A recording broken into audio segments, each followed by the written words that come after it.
Little John turns barefoot friar. Cold winter had passed, and spring had come. No leafy thickness had yet clad the woodlands, but the budding leaves hung like a tender mist about the trees. In the open country, the meadowlands lay a sheeny green, the cornfields a dark velvety colour, for they were thick and soft with the growing blades. The ploughboy shouted in the sun, and in the purple, new-turned furrow, flocks of birds hunted for fat worms.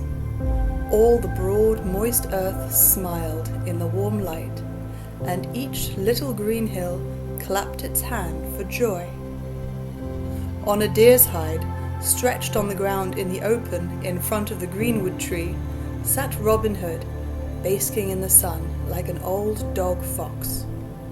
Leaning back with his hands clasped about his knees, he lazily watched Little John rolling a stout bowstring from long strands of hempen thread, wetting the palms of his hands ever and anon, and rolling the cord upon his thigh. Nearby sat Allan a Dale fitting a new string to his harp. Quoth Robin at last, "Methinks I would rather roam this forest in the gentle springtime than be king of all merry England. What palace in the broad world is as fair as this sweet woodland just now?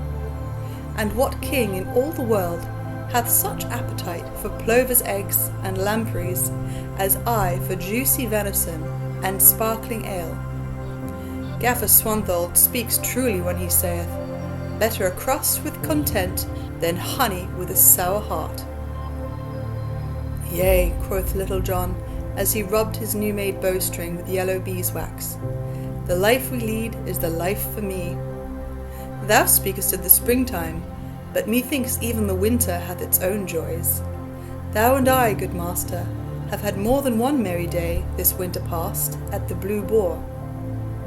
Dost thou not remember that night thou and Will Stutely and Friar Tuck and I passed at that same hostelry with the two beggars and the strolling friar?"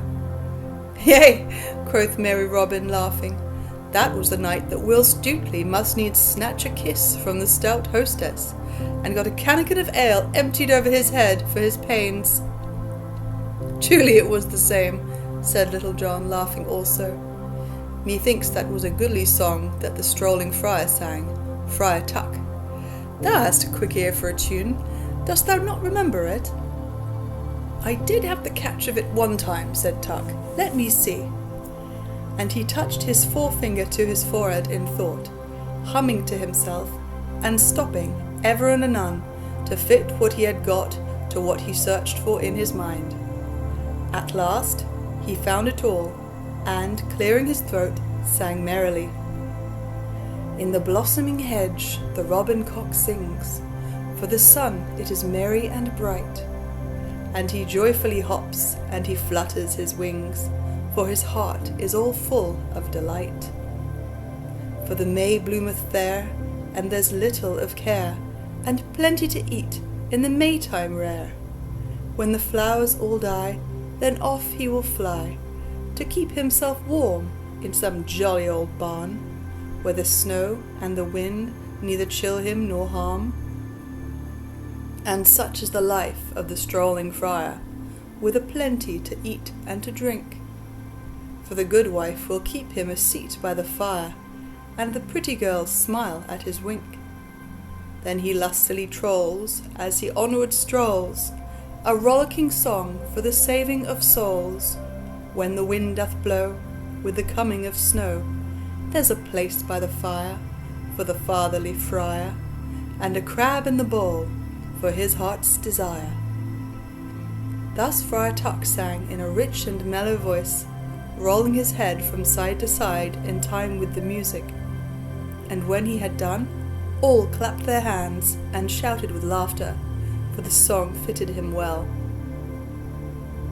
"In very sooth," quoth Little John, "it is a goodly song, and were I not a yeoman of Sherwood Forest, I had rather be a strolling friar than aught else in the world." "Yea, it is a goodly song," said Robin Hood. "But methought those two burly beggars told the merrier tales and led the merrier life. dost thou not remember what that great black-bearded fellow told of his begging at the fair in York?" "Yea," said Little John. "But what told the Friar of the harvest home in Kentshire? I hope that he led a merrier life than the other two." "Truly, for the honour of the cloth," quoth Friar Tuck, "I hold with my good gossip, Little John." "Now," quoth Robin, "I hold to mine own mind. But what sayest thou, Little John, to a merry adventure this fair day? Take thou a friar's gown from our chest of strange garments, and don the same, and I will stop the first beggar I meet, and change clothes with him. Then let us wander the country about this sweet day, and see what befalls each of us." "That fitteth my mind," quoth Little John, "so let us forth, say I." Thereupon Little John and Friar Tuck went to the storehouse of the band, and there chose for the yeoman the robe of a grey friar. Then they came forth again, and a mighty roar of laughter went up, for not only had the band never seen Little John in such a guise before, but the robe was too short for him by a good palm's breadth. But Little John's hands were folded in his loose sleeves, and Little John's eyes were cast upon the ground, and at his girdle hung a great long string of beads. And now Little John took up his stout staff, at the end of which hung a chubby little leathern pottle, such as palmers carry at the tips of their staves.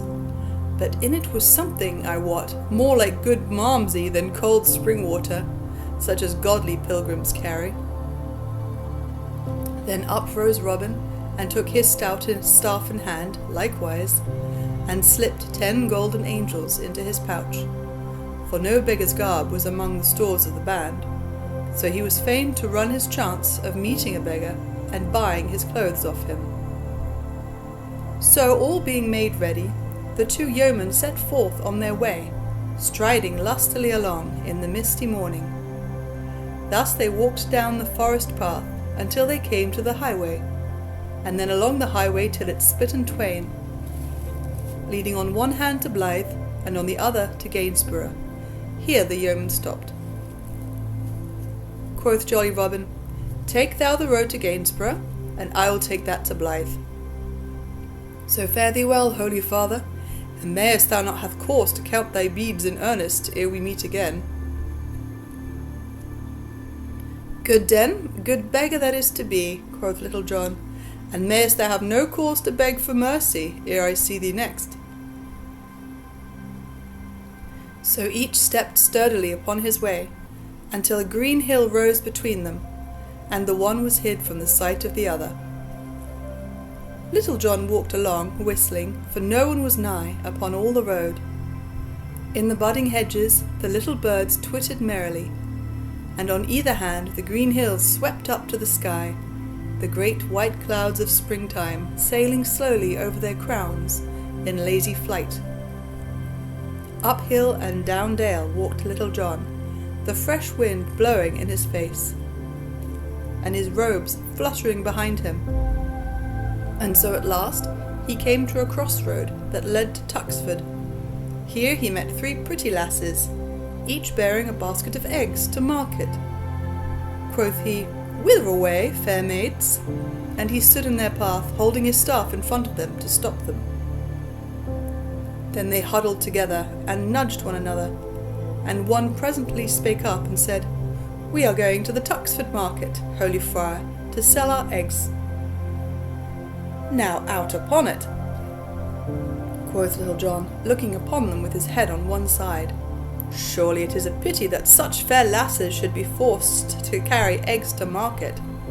Let me tell you, and I had the shaping of things in this world, ye should all 3 have been clothed in the finest silks, and ride upon milk-white horses, with pages at your side, and feed upon nothing but whipped creams and strawberries, for such a life would surely befit your looks." At this speech all 3 of the pretty maids looked down, blushing and simpering. One said, "La!" another, "Marry, and maketh sport of us," and the third, "Listen now to the holy man." But at the same time they looked at Little John from out the corners of their eyes. Now look you, said Little John, I cannot see such dainty damsels as ye are carrying baskets along the high road. Let me take them mine own self, and one of you, if ye will, may carry my staff for me. Nay, said one of the lasses, but thou canst not carry 3 baskets all at once. Yea, but I can, said Little John, and that I will show you presently. I thank the good Saint Wilfrid that he hath given me a pretty wit. Look ye now. Here I take this great basket, so. Here I tie my rosary around the handle, thus, and here I slip the rosary over my head, and sling the basket upon my back, in this wise. And Little John did according to his words, the basket hanging down behind him like a pedlar's pack. Then, giving his staff to one of the maids, and taking a basket upon either arm, he turned his face toward Tuxford town, and stepped forth merrily, a laughing maid on either side, and one walking ahead, carrying the staff.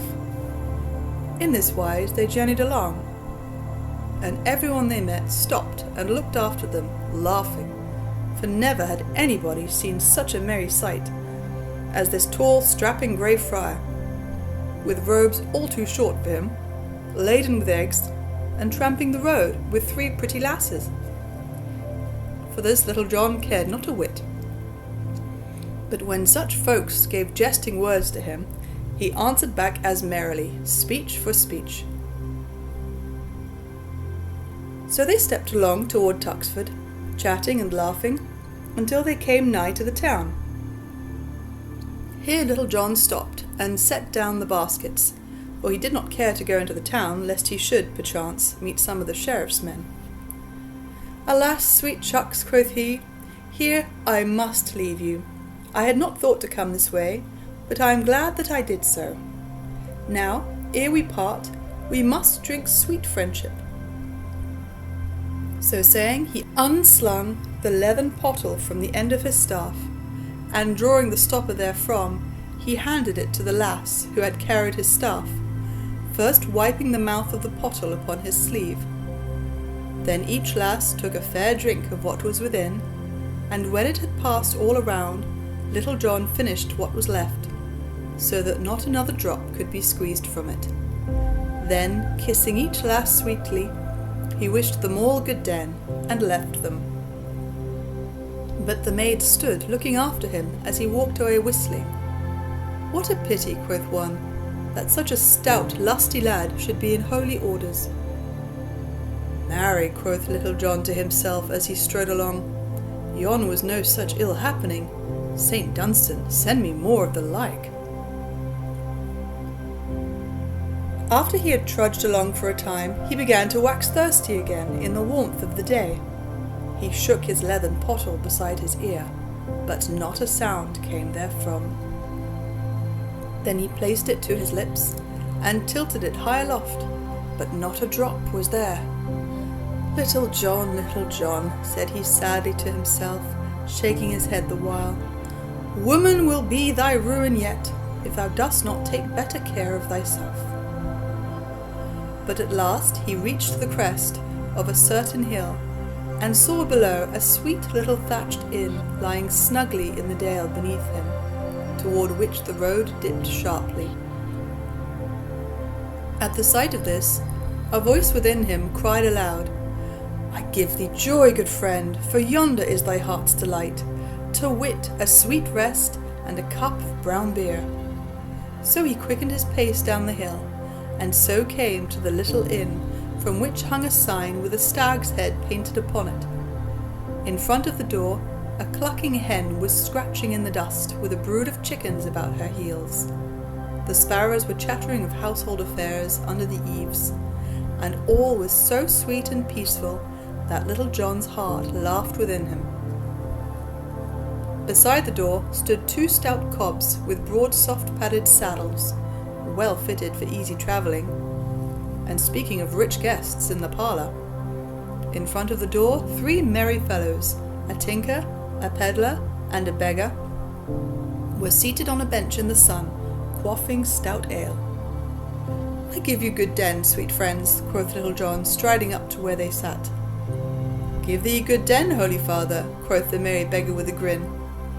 But look thee, thy gown is too short. Thou hadst best cut a piece off the top and tack it to the bottom, so that it may be long enough. But come, sit beside us here, and take a taste of ale, if thy vows forbid thee not. Nay, quoth Little John, also grinning, the blessed St. Dunstan hath given me a free dispensation for all indulgence in that line. And he thrust his hand into his pouch for money to pay his score. Truly, quoth the tinker, without thy looks belie thee, holy friar, the good St. Dunstan was wise. For without such dispensation his votary is like to have many a penance to make. Nay, take thy hand from out thy pouch, brother, for thou shalt not pay this shot. Ho, landlord, a pot of ale. So the ale was brought, and given to Little John. Then, blowing the froth a little way to make room for his lips, he tilted the bottom of the pot higher and higher till it pointed to the sky, and he had to shut his eyes to keep the dazzle of the sunshine out of them. Then he took the pot away, for there was nothing in it, and heaved a full deep sigh, looking at the others with moist eyes, and shaking his head solemnly. Ho, landlord, cried the pedlar, bring this good fellow another pot of ale, for truly it is a credit to us all to have one among us who can empty a cannikin so lustily. So they talked among themselves merrily, until after a while quoth Little John, Who rideth those two nags yonder? Two holy men like thee, brother, quoth the beggar.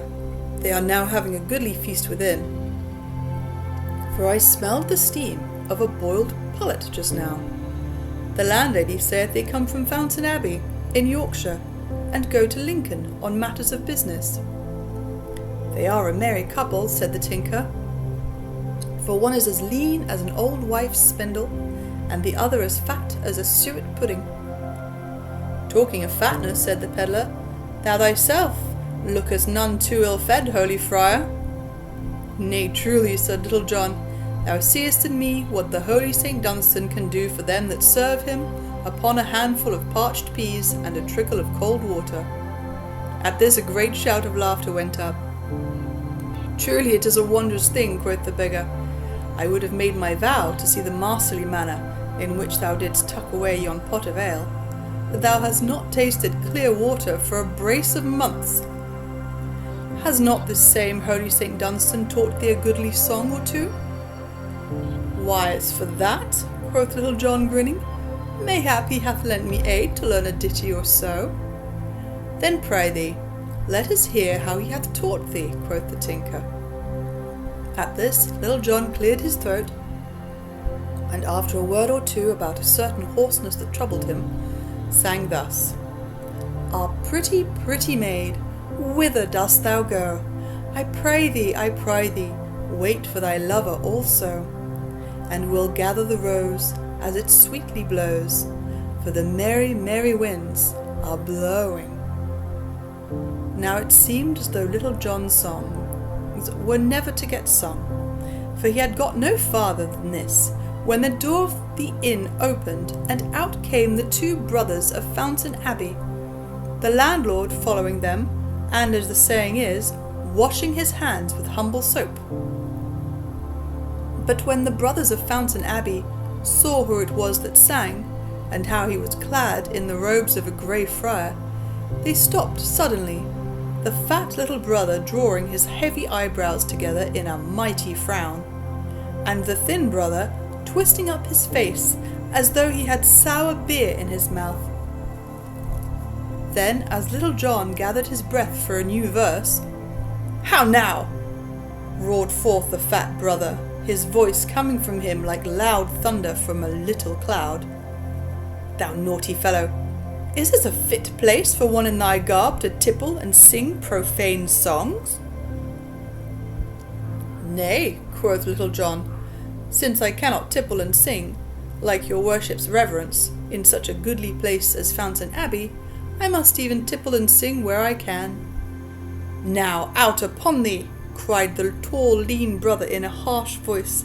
"Now out upon thee, that thou shouldst so disgrace thy cloth by this talk and bearing." "Marry, come up," quoth Little John. "Disgrace, sayest thou? Methinks it is more disgrace for one of our garb to wring hard-earned farthings out of the gripe of poor lean peasants. It is not so, brother?"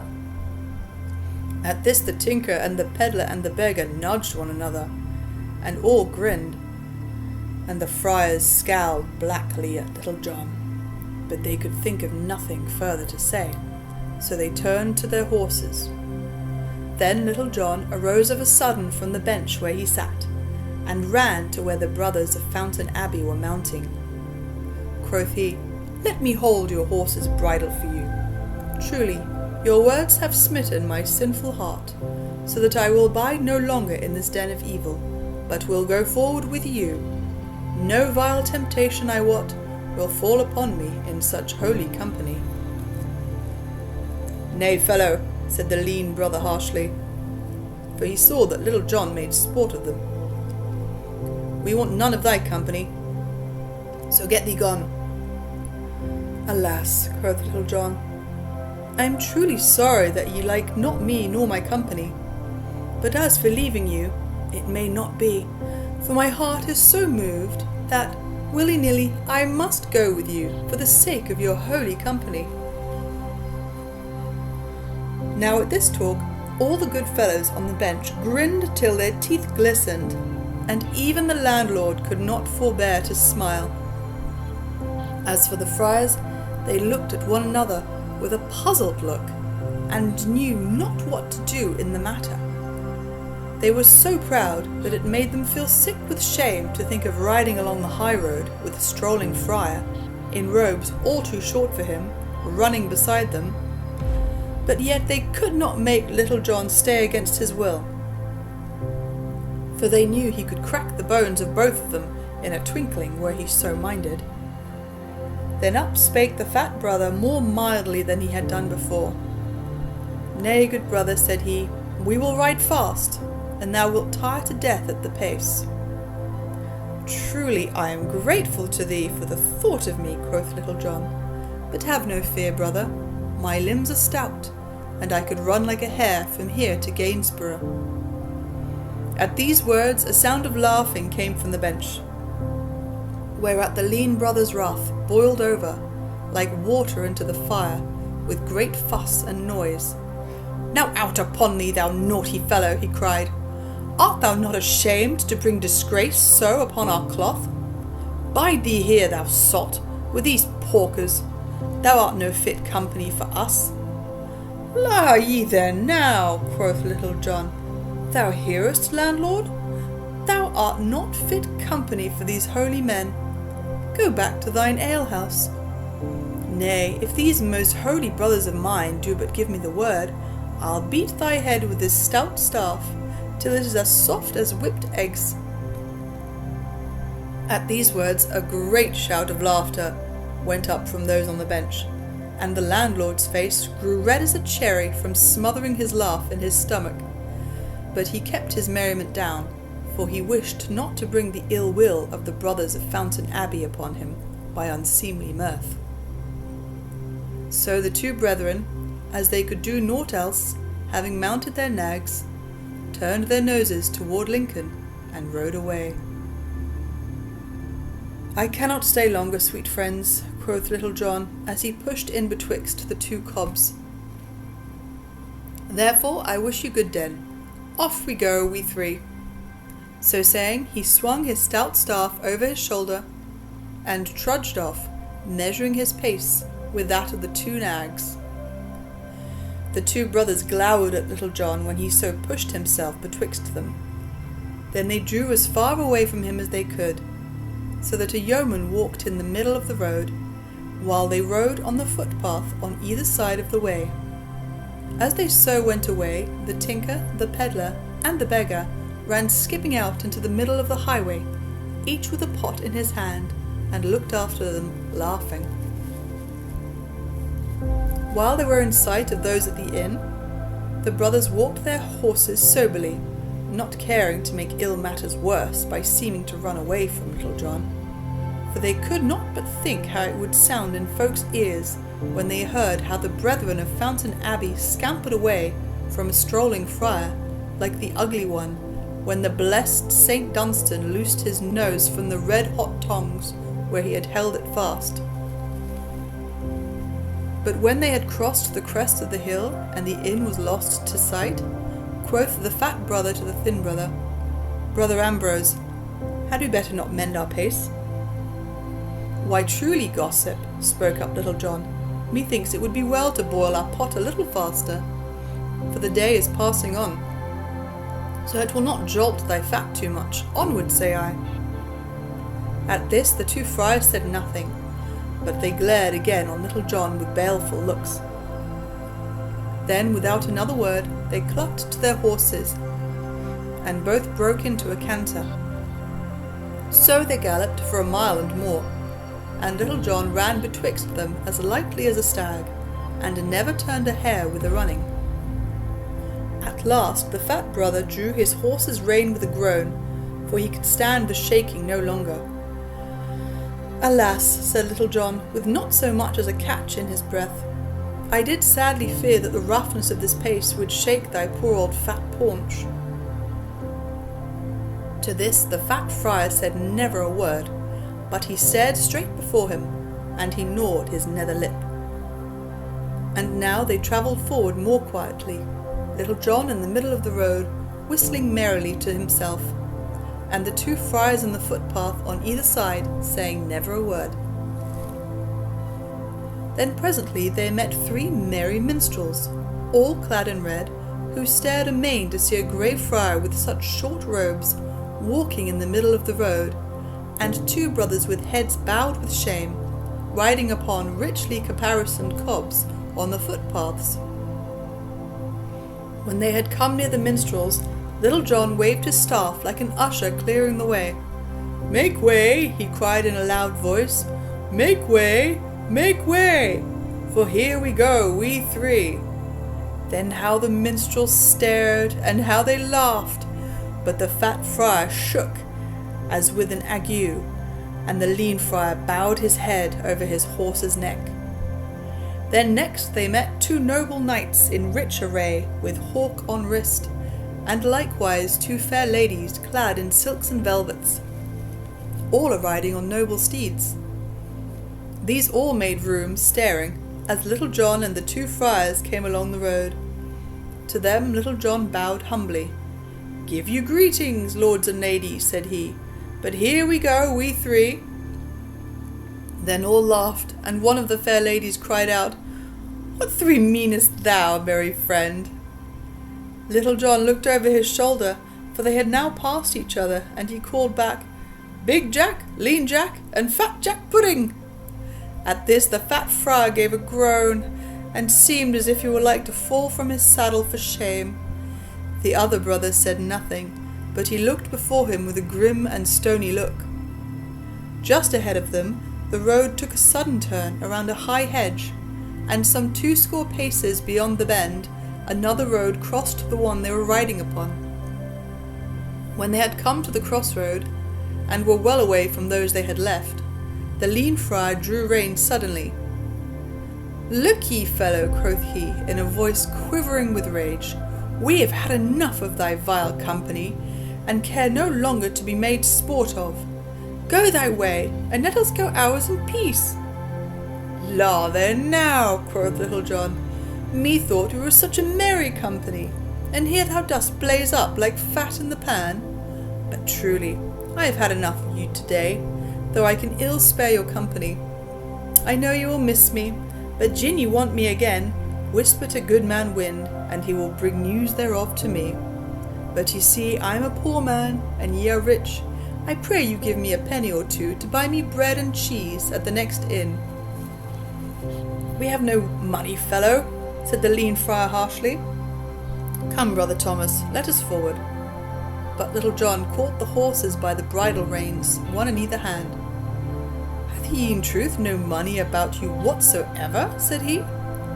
"Now I pray you, brothers, for charity's sake, give me somewhat to buy a crust of bread, even though it be only a penny." "I tell thee, fellow, we have no money," thundered the fat little friar with a great voice. "Hath he, in holy truth, no money?" asked Little John. Not a farthing, said the lean friar sourly. Not a groat, said the fat friar loudly. Nay, quoth Little John, this must not be. Far be it from me to see such holy men as ye are depart from me with no money. Get both of you down straightway from off your horses, and we will kneel here in the middle of the crossroads, and pray the blessed Saint Dunstan to send us some money to carry us on our journey. What sayest thou, thou limb of evil? Cried the lean friar, fairly gnashing his teeth with rage. Dost thou bid me, the high cellarer of Fountain Abbey, to get down from my horse and kneel in the dirty road to pray to some beggarly Saxon saint? Now, quoth Little John, I have great part of a mind to crack thy head for thee for speaking thus of the good Saint Dunstan. But get down straight away, for my patience will not last much longer, and I may forget that ye are both in holy orders. So saying, he twirled his stout staff till it whistled again. At this speech both friars grew as pale as dough. Down slipped the fat brother from off his horse on one side, and down slipped the lean brother on the other. Now, brothers, down on your knees and pray, said Little John. Thereupon, putting his heavy hands upon the shoulder of each, he forced them to their knees, he kneeling also. Then Little John began to beseech Saint Dunstan for money, which he did in a great loud voice. After he had so besought the saint for a time, he bade the friars feel in their pouches and see if the saint had sent them anything. So each put his hand slowly in the pouch that hung beside him, but brought nothing thence. Ha! quoth Little John, have your prayers so little virtue? Then let us at it again. Then straightway he began calling on Saint Dunstan again, somewhat in this wise. O gracious Saint Dunstan, send some money straightway to these poor folk, lest the fat one waste away, and grow as lean as the lean one, and the lean one waste away to nothing at all, ere they get to Lincoln town. But send them only 10 shillings apiece, lest they grow puffed up with pride. Any more than that thou sendest, send to me. Now, quoth he, rising, let us see what each man hath. Then he thrust his hand into his pouch, and drew thence 4 golden angels. What have ye, brothers? said he. Then once again each friar slowly thrust his hand into his pouch, and once again brought it out with nothing in it. Have ye nothing? quoth Little John. Nay, I warrant there is somewhat that hath crept into the seams of your pouches, and so ye have missed it. Let me look. So he went first to the lean friar, and thrusting his hand into the pouch, he drew forth a leathern bag, and counted therefrom 110 pounds of golden money. I thought, quoth Little John, that thou hadst missed in some odd corner of thy pouch the money that the blessed saint had sent thee. And now let me see whether thou hast not some also, brother. Thereupon he thrust his hand into the pouch of the fat friar, and drew thence a bag like the other, and counted out from it 70 pounds. Look ye now, quoth he, I knew the good saint had sent thee some pittance that thou also hast midst. Then giving them 1 pound between them, he slipped the rest of the money into his own pouch, saying, Ye pledged me your holy word that ye had no money. Being holy men, I trust that ye would not belie your word so pledged. Therefore I know the good Saint Dunstan hath sent this in answer to my prayers. But as I only prayed for 10 shillings to be sent to each of you, all over and above that belongeth by rights to me, and so I take it. I give you good den, brothers, and may ye have a pleasant journey henceforth. So saying, he turned and left them, striding away.